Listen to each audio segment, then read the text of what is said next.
Welcome back to the Lone Star Ladies, where we talk about Denton County Republican grassroots politics. Remember, the opinions here are our own. I'm Sherry Rose, Precinct Chair 2091 in Plano.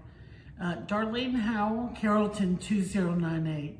And Brandy Kennedy, 2097 in Carrollton. Sherry, you want to tell us what's coming up? I do. So remember, Precinct Chair and candidate filing continues through December the 8th. Beginning Friday, November 28th through December the 28th, the Lights on the Farm in Plano will be going on. There'll be lights, music, photo ops with Santa from 6 to 9.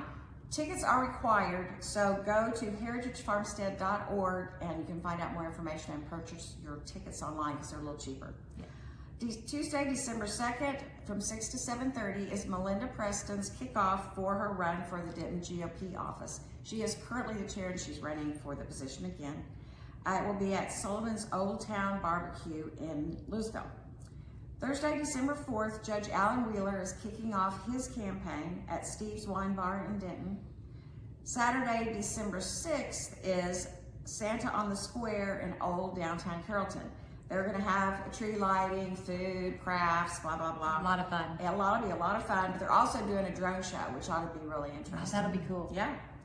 The judges are having a Christmas party on Tuesday, December the 9th at Rudy's Barbecue in Denton.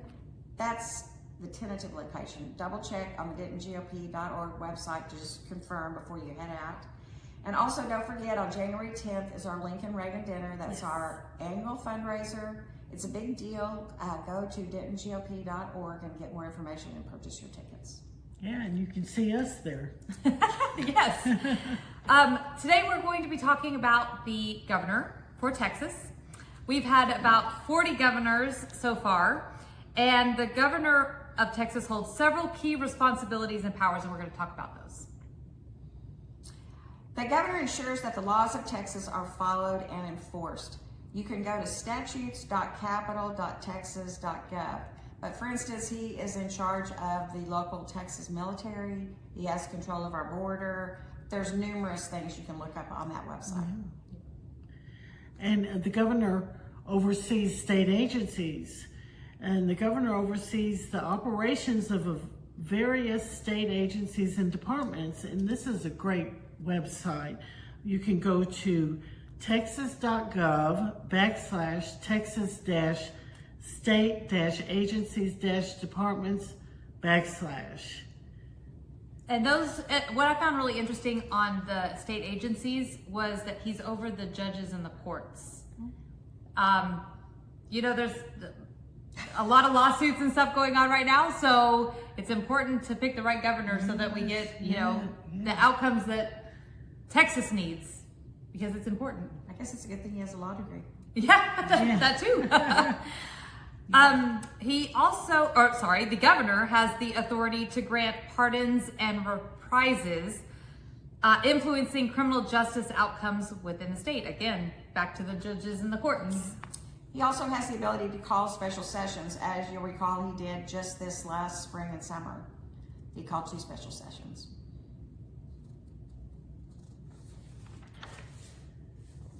And the governor establishes the legislative agenda. The governor shapes the legislative session by identifying and prioritizing key policy.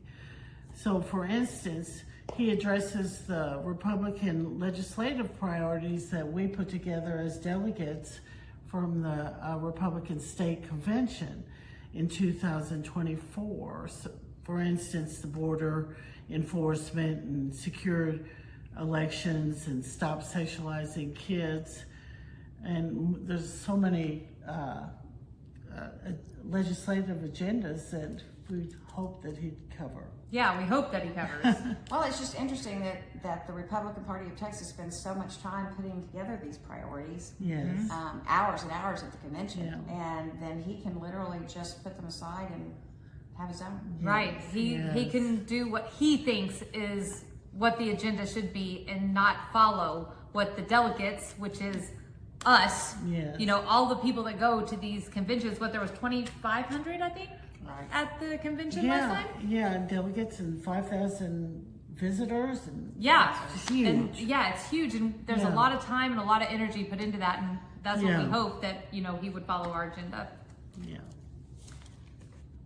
Also, the governor has the power to veto bills passed by the Texas legislature, shaping policy outcome. Again, we have our House reps, our senators, in our state, and they go through the bill process, right? They have arguments back and forth on what to do, what not to do, what to change in a bill, what not to change in a bill, and they come and they vote, and they say yes or no to a bill. And then it can go onto his desk, and he can be like, nah, veto. I wonder if he has Just a a stamp. Which, by the way, isn't that what happened with it was Dan Patrick's priorities, was the, all of the, what am I trying to say? The places where you can buy pot and stuff in the stores. And Patrick wanted to get rid of all of those. And didn't they pass it and it went to his desk and And he vetoed it. And he vetoed Absolutely. it. Yeah. Yeah. And this is just one of the things that, he has the power to do. Yes. And it got passed through the House and the Senate. So we got to be careful. He also works closely with key legislatures and party leaders to build coalitions for desired legislation. Again, this is his agenda and what he or she wants to pass or not pass or whatever. So he gets to do that as well, he or she. The governor leads response efforts during national disasters and public health crises. Just kind of like, a invasion of our border. I don't remember a whole lot happening until President Trump came around. well, no, we got those big blue buoys. Oh, the buoys. That's right. Yeah. That deterred a ton of I know, it really did. It did. Yeah. He also has the power to make special appointments. So one of those is the Commissioner of Education, and one is also the Secretary of State. And interestingly enough, the Republican Party has currently sued the state to close our primaries. Yep. And the Secretary of State, along with Governor Abbott, have hired a very high dollar, in excess of $1 million attorney to fight the Republican Party. Now that seems odd to me, considering I believe both of them are members of the Republican Party. Yeah, Jane Nelson and Greg Abbott. Yeah. Yeah, So both Republicans. I'm not sure why they want to spend that much of our taxpayer money to fight Their own people. their own party. Yes. Anyway, yes. that's what's happening. Yes, and again, it's something that he can do because he appoints people. Right, exactly. And term limits. Currently, there are no term limits for the governor in Yeah. Texas. Only 15 states do not have term limits. Most are Democratic, with a few being swing. Texas is the only Republican state without term limits. That's surprising. The only Republican state. It's crazy. It doesn't make sense. Yeah.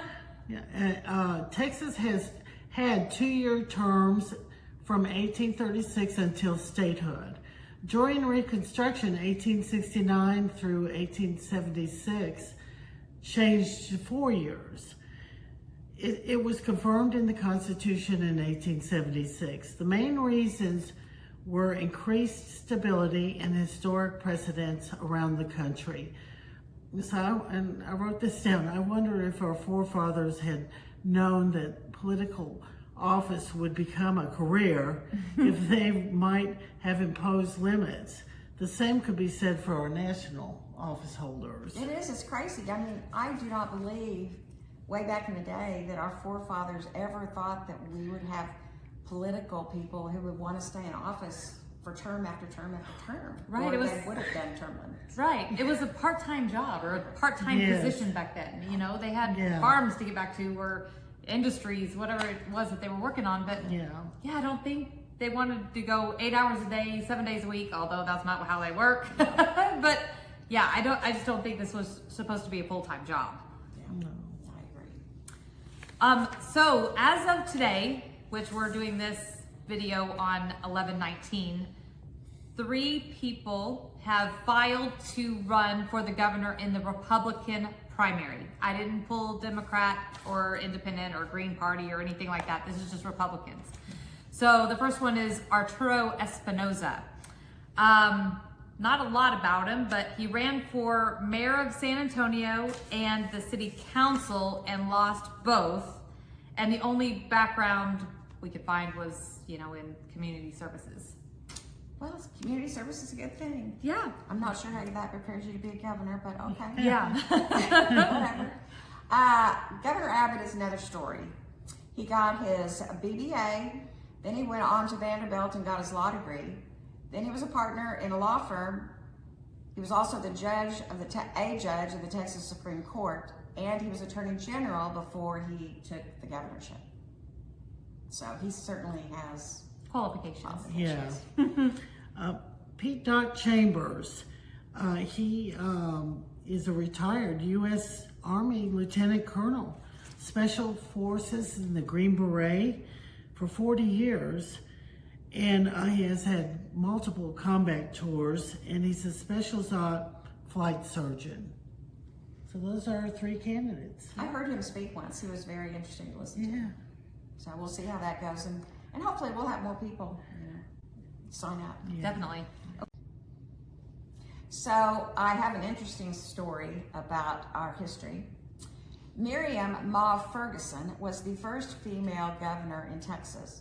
She served 2 non-consecutive terms of 2 years each, from 25 to 27 and from 33 to 35.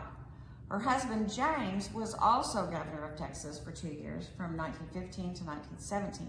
He intended to run again for another term, but he was impeached for, count them, 4 reasons: misuse of funds, conflicts with the University of Texas, political corruption, and the refusal to comply with legislation. Oh. So, quite a list.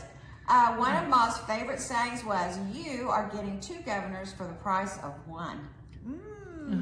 Her initial run was to restore her husband's political legacy. Not sure that happened, but anyway, he got to spend some more time in the governor's office.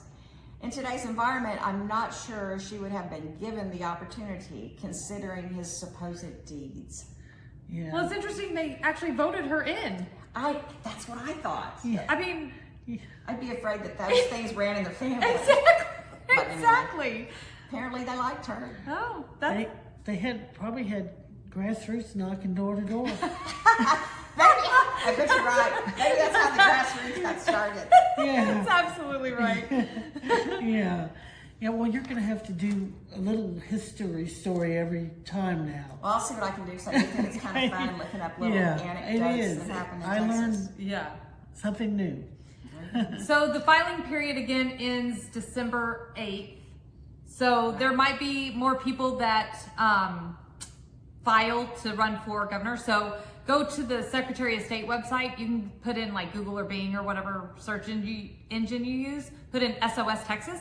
It'll take you right there. Go to the candidate information page, and there's a blue little circle button, and just click that, and then you can look for anybody who's running. We're on there because we're all 3 running again for our precincts.